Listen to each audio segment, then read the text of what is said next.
कि शिव समाधिस्थ हुआ। जब जीवन में आनंद आता है, जब जीवन में आनंद आ रहे क्या होता है, कब दिन निकल जाते हैं, कब महीने निकल जाते हैं, कब साल निकल जाते हैं, पता थोड़ी लगता है। तो जब जीवन में विपदा आती है, एक क्षण एक युग के बराबर होता है। तो कथा से शिव के जीवन में वो आनंद आया कि शिव अंतर्मुख हुआ और समाधिस्थ हुआ। और जब शिव समाधिस्थ हो गए तो सती परेशान। अभी वैसे भी कैलाश में हुई तो है, शिवाओ दो में से एक अंतर्मुख हो गया तो फिर एक किससे बोले, परेशान कौन?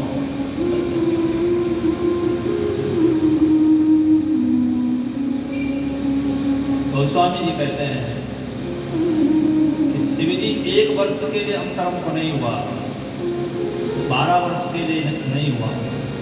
शिव जी अंतर्मुख समाधिस्थ हुए हजारों लाग समाधि अखंड अपारा शंकर सहज स्वरूप समारा।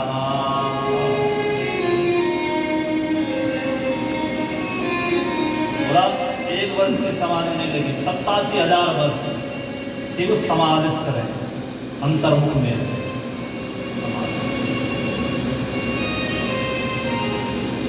आप विचार करें, हम सभी विचार करें, शिव तो 87,000 वर्ष तक समाधि में रहे।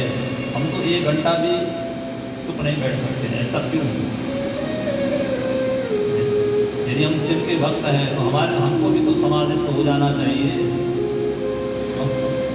क्या आप विचार करते हैं? आज सोमवार विचार शिव जी का दिन है। आज विचार जो शिव 24 घंटे समाधि में रहते हैं, यदि हम उनके उपासक हैं तो हमको भी तो कुछ दिनों छोड़ो, कुछ घंटों, कुछ घंटे भी छोड़ो, कुछ क्षण समाधि में होना चाहिए।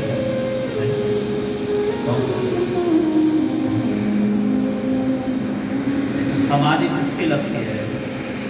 शंकर सहज स्वरूप सवारा नाग समाधि अखंड अपारा।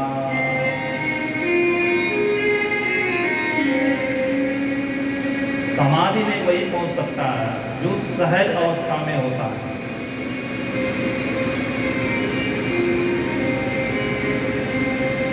जैसे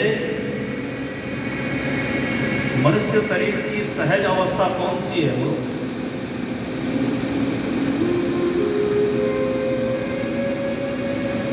क्यों बोलते हैं? जब हम धरती पर आए तो क्या थी सहज अवस्था? बच्चे के लिए विनम्र, केवल रोना ही आता था, न छल था, न कपट था, न राग था, न द्वेष था। क्या थी? विनम्रता, सहज। यदि हम शिव के समान समाधिस्थ होना चाहते हैं तो हमको बच्चे जैसा हमारा स्वभाव होना चाहिए, बच्चे जैसा हमारा मन होना चाहिए, तब समाधि में पहुंचे।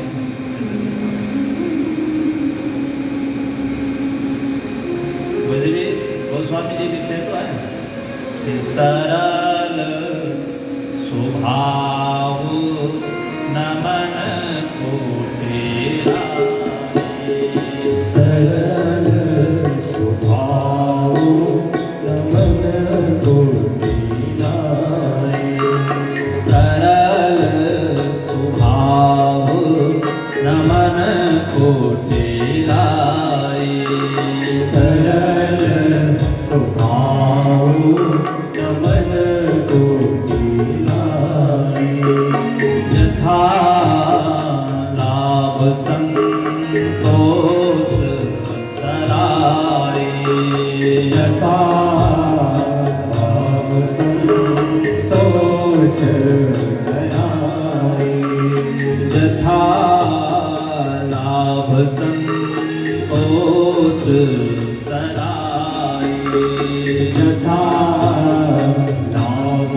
संतोष दयाहे सरल स्वभाव मन कोटि राय सरल स्वभाव मन कोटि राय जय गौ माता जय गौ जय गौ माता जय गौ माता जय गौ माता जय गौ माता जय गौ माता जय गौ माता जय गौ माता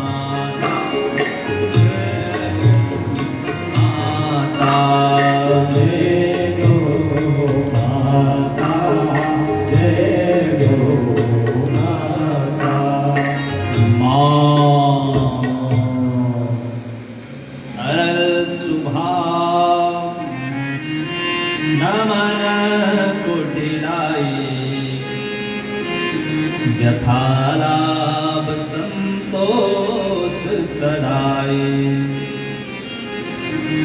बोला जब तक सरल नहीं बने मन कपट से रहित नहीं हुआ जब तक तुम निराभिमानी नहीं हुए राग द्वेष से मुक्त नहीं हुए सरल नहीं हुए तब तक बोला स्थिति नहीं है तब तक समाधि नहीं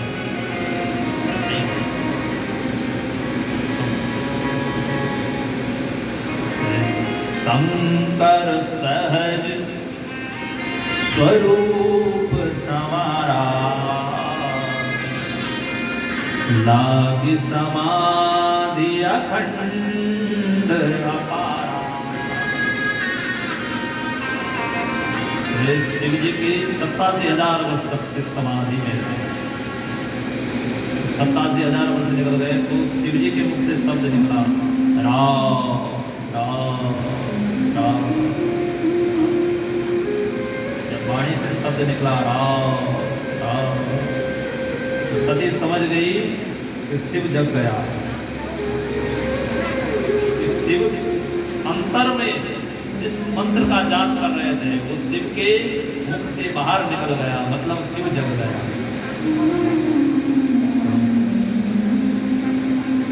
जगा हुआ कौन है संसार में जो अपनी संस्कृति के लिए कार्य करता है अपनी सभ्यता के लिए कार्य करता है धर्म के लिए कार्य करता है वही तो जगह है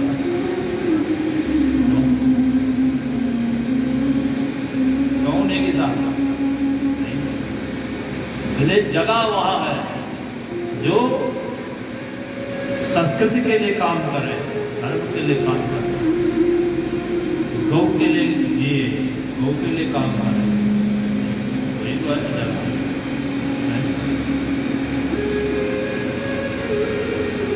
जब शिव के मुख से निकला शब्द राम राम सती एकदम दौड़ी शिव जी का पूजन किया आरती सती आरती आदि करके सती शिव जी के भाग में बैठना चाहती है जैसे ही बैठने के लिए तैयार हुई सती शिव जी ने इशारा किया देवी यहाँ नहीं बैठना सामने बैठना क्योंकि यहाँ बैठने का अधिकार उसको है जो हमारे जैसा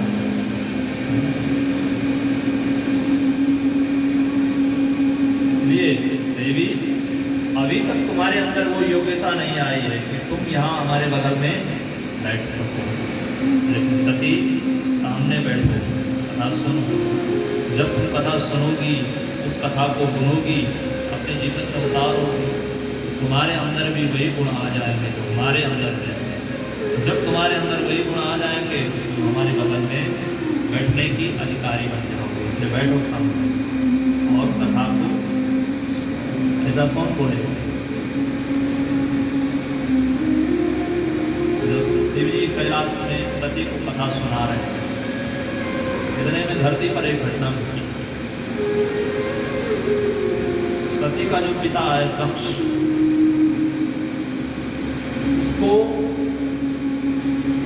ब्रह्मा जी ने प्रजापतियों का नायक बना दिया।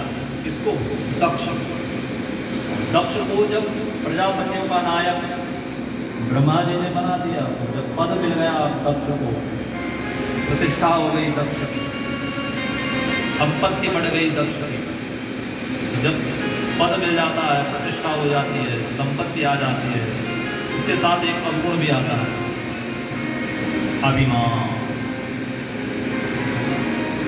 जैसे दक्ष पद पर बैठा तो दक्ष को अभिमान दिखा कि नहीं को अस जनमा जग माही,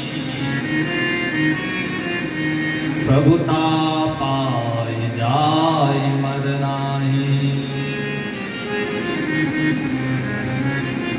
तो संसार में ऐसा कोई नहीं है जिसको पद मिल जाए और उसके जीवन में अभिमान ना आए, ऐसा होता नहीं है। तो परमात्मा की विशेष कृपा उस पर है, उस पर होती है, जिस पर होती है, उसके जीवन में पद होते हुए अभिमान नहीं होता, और जिसके जीवन में अभिमान नहीं होता है उसका पद सुरक्षित होता है। लेकिन जिसके जीवन में पद के साथ अभिमान होता है उसका पद सुरक्षित नहीं रहता है। दक्ष जो है अभिमानी, और शिव जी को दक्ष पसंद नहीं करता। तो ब्रह्मा जी बीच में आए तो सती का विवाह शिव से हुआ। तो कई बार ऐसा होता है कि माँ बाप की पसंद का लड़का नहीं होता, कुछ ऐसा हो जाता है कि फिर भी कन्या का विवाह करना पड़ता है, क्योंकि किस्मत जैसी होगी वजह ही घटित होता है। जैसी किस्मत में लिखा होगा होता वो नहीं है, हम कितना भी प्रयास करें लेकिन होना वही है जो लिखा हुआ है। ये गौ माता हर हर महादेव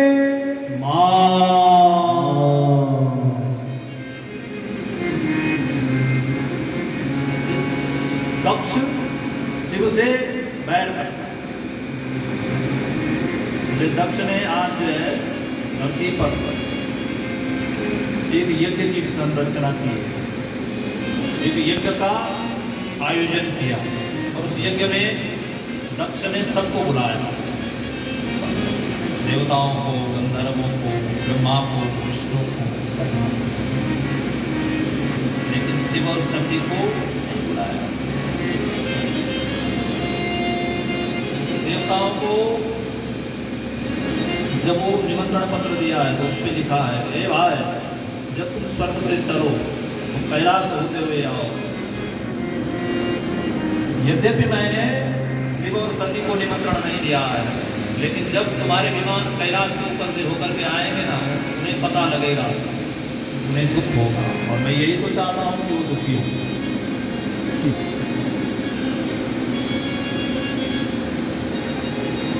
इधर देवताओं के विमान कैलाश के ऊपर से जा रहे हैं, देवांगनाएं गा रही हैं, देव अप्सराएं नाच रही हैं, और इधर शिव सती को कैलाश में कथा सुना रहे हैं। शिव तो खोया है, लेकिन सती का वही हाल है।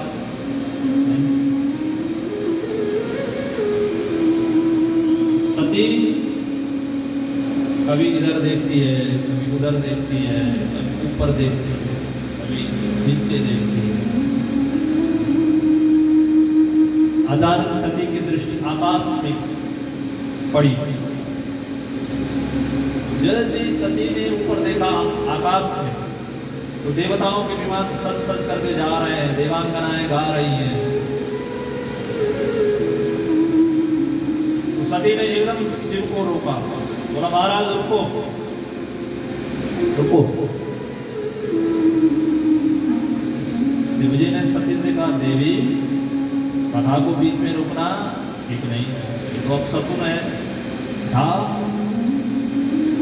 मंगलदायिनी है, इसको रोकना ठीक नहीं है, सुन देवी सुन। सती कहती है, नहीं महाराज, जब तक आप मेरी शंका का समाधान नहीं कर लोगे तब तक मैं कथा सुनने वाली नहीं। शिव जी ने कहा क्या है, बोलो क्या बात है। बोला ये बताओ, ये ऊपर जो जा रहे हैं ये कहाँ जा रहे हैं। शिव सती से गए वो जा रहे थे, कोई गंगा जाए, कोई यमुना जाए, कोई बद्री जाए, कोई केदार जाए, वो जाने लगे। कथा में बैठे हो तुम कथा सुनो।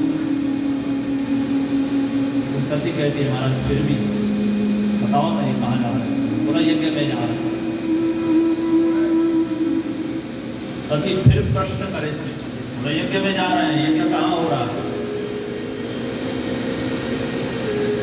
शिव जी कहे यज्ञ धरती पर हो रहा है।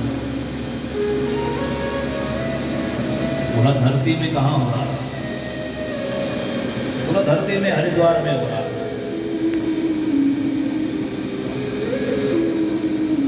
सती कहेगी, सती का तो मायका है हरिद्वार। सती मैया कहे हरिद्वार में मेरे मायके में यज्ञ हो रहा है और आपने मुझे यहाँ कैलाश पर बिठाया है। महाराज कितने निर्दयी है यहाँ कि मेरे मायके में यज्ञ हो रहा है और आपने मुझे कैलाश में बिठाया। महाराज अच्छा ये बताओ महाराज कि उस यज्ञ का मुख्य यजमान कौन है, मुख्य आयोजक कौन है। शिव जी कहे देवी उस यज्ञ का मुख्य आयोजक तुम्हारे पिताजी दक्ष। ओ सती को एकदम अपने आप से खड़ी हो गई। बोला महाराज मेरे मायके में यज्ञ हो रहा है, मेरे पिताजी मुख्य आयोजक हैं और आप मुझे यहाँ बिठा रहे हो। चलो उड़ाओ अपना बागंबर चलो। शिव जी सती से कहते देवी अरे निमंत्रण कहाँ है, निमंत्रण तो ससुर जी ने दिया ही नहीं है, कैसे जाए। सती कहती क्या बात करते हो महाराज, ऐसा हो नहीं सकता कि मेरे पिता मुझे निमंत्रण ना दे। 27 कन्या है मेरे पिता की और 27 कन्याओं में मैं अपने पिता की सबसे प्यारी बेटी। महाराज उस समय में मैं मायके में थी, उस समय मेरे पिता का दिन की शुरुआत मेरे मुखड़े से होती थी। दिन का भोजन मुझे देख करके होता था और रात्रि का शयन मेरे मुखड़े को देख करके मेरे पिता करते थे। इतना प्रेम करते थे मेरे पिता मुझसे और आज भी करते हैं। और आप कह रहे हैं कि निमंत्रण नहीं दिया, ऐसा हो सकता है क्या, क्या बोल रहे हैं आप। वैसे भी आप कैलाश की इतनी ऊंची चोटी पर बैठे हैं जहाँ 50-50 फीट बर्फ हर मौसम में रहती है। इतनी ऊंची चोटी पर आप बैठे हैं। अगर मेरे पिता ने निमंत्रण दिया भी होगा तो वो यहाँ तक पहुँच नहीं पाया, क्योंकि किसी साधारण के बच्चे थोड़ी है कैलाश पर चढ़ना। चलो कहते हैं नहीं, यद्यपि विरोध मान जा कोई कहाँ कल्याण होई। ओ सती जहाँ लोग तुमसे बैर भाव रखें, विरोधाभास रखें, वहां जाने से कल्याण होती है। जहाँ लोग तुमको देख करके दुखी हो वहां जाने से कल्याण नहीं है। सती तुम जा रही है, बैठ कथा सुन। सती कहती है मुझे तो जाना है, आप ऐसे ही बहाने मारते रहते हैं, मुझे तो जाना है। क्यों, क्या कारण है कि मेरे पिता मुझसे बैर करते हैं, आपसे बैर करते हैं, क्या है ऐसा, क्या कारण है महाराज। तब शिव जी को कथा सुनाते हैं देवी सती एक समय ब्रह्म सभा हुई और ब्रह्म सभा की अध्यक्षता तुम्हारे पिता दक्ष को करनी थी। सभा के अध्यक्ष तुम्हारे पिता दक्ष थे। सभा का जो समय था वो निश्चित था। निश्चित समय से पहले हम सभी लोग ब्रह्मा विष्णु महेश देवता गंधर्व मनुष्य सब पहुंच गए, लेकिन तुम्हारे पिता को सभा में आने में विलंब हो गया। जब विलंब हो गया तो हमने सोचा कि समय को गंवाना ठीक नहीं है। जो अन्न का कण और समय का क्षण लगाता है वो कभी जीवन में विलक्षण नहीं होता। इसलिए अगर संसार में विलक्षण बनना चाहते हो, दुनिया में विलक्षण बनना चाहते हो, तो अन्न के कण को समझो और समय के क्षण को मान लो, वही समाज में विलक्षण बनना। हमने सोचा कि ये जो मनुष्य शरीर है एक एक क्षण के हिसाब से मिला है, एक एक श्वास के हिसाब से मिला, तो इसको बर्बाद क्यों करें? जब तक दक्ष आते हैं तब तक क्यों ना प्रभु का नाम जपें? ऐसा मैंने मन में विचार किया और मैं राम राम राम राम राम राम राम राम जपने लगा। ऐसा सुमिरन बड़ा सती, ऐसा बड़ा, ऐसा बड़ा, ऐसा बड़ा कि कब बाह्य से अंतर हो गया, कब अंतर्मुखी बन गया, कब समाधिस्थ हो गया नहीं लग गया। जब समाधिस्थ हो गया तो वही ध्यान लग गया। इतने में जब जैसे ही मैं समाधिस्थ हुआ, इतने में तुम्हारे पिता का आना हुआ, दक्ष का आना हुआ। जब दक्ष आए तो सबने दक्ष का सम्मान किया, लोग खड़े उठे, पुष्प चढ़ाए, आरती की, जयकार लगा, दक्ष महाराज, दक्ष महाराज, दक्ष महाराज। सब उनका स्वागत करते करते करते करते उनको उनके आसन पर ले गए। दक्ष के सबसे ऊंचे आसन पर दक्ष को सभा ने बिठाया। जैसे ही दक्ष तुम्हारे पिता सती, जैसे ही तुम्हारे पिता सबसे ऊंचे आसन पर बैठे, अचानक उनकी दृष्टि मुझ पर गई। उन्होंने देखा मैं तो समाज, आंखें बंद है, सुमिरन चल रहा है। तुम्हारे पिता को लगा कि देखो इसको पूरा समाज, पूरे देवता, किन्नर, नाग, गंधर्व, ब्रह्मा, विष्णु मेरे स्वागत के लिए खड़े हुए, लेकिन देखो इसको जामाता होकर के न खड़ा उठा, न जयकार किया, न पुष्पहार चढ़ाया। ऐसा अभिमानी है ये। ऐसा विचार करके तुम्हारे पिता क्रोधित हुए और क्रोधित होकर के उनके मुख से शब्द निकले कि देखो देखो इस निर्लज्ज को, अगर ये समाज में होता तो इसको समाज की मर्यादाओं का ध्यान होता। तो शमशान में रहने वाला भूत है, भूतनाथ है, इसको क्या पता कि समाज की मर्यादा क्या होती है? इसको क्या पता कि जब कोई अपने से बड़ा समाज में आता है उसके स्वागत के लिए खड़ा उठा जाता है, पुष्पहार चढ़ाया जाता है, जयकार किया जाता है। इसको क्या पता? तो शमशान में रहने वाला है, भूतों के बीच में रहने वाला है, जिनको कुछ भी पता नहीं है, अगर समाज में रहता तो ज्ञान होता ना, ज्ञान होता। दक्ष ऊंचे आसन से ऐसा अनर्गल बोलने लगे। किसके लिए? सती जब दक्ष ऐसा कहे तो मैं तो समाज को मुझ पर क्या फर्क पड़े, लेकिन मेरे साथ जो मेरे दो चार गण थे वो दक्ष के पास जा करके कहें, ऐ महाराज हमारे स्वामी के लिए अनर्गल मत बोल महाराज, चुप हो जा महाराज, चुप हो जा महाराज। जब मेरे गण दक्ष को चुप कराने लगे, वहां तो सभा में कौलहल मच गया, कौलहल मच गया। तो अचानक मेरी समाधि खुली, मैंने देखा वो दक्ष और सिरगण में वार्तालाप हो रहा है।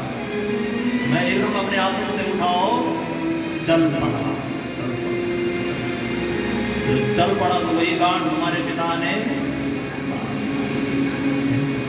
कैलाश के निवासी नमो नमो बार बार हो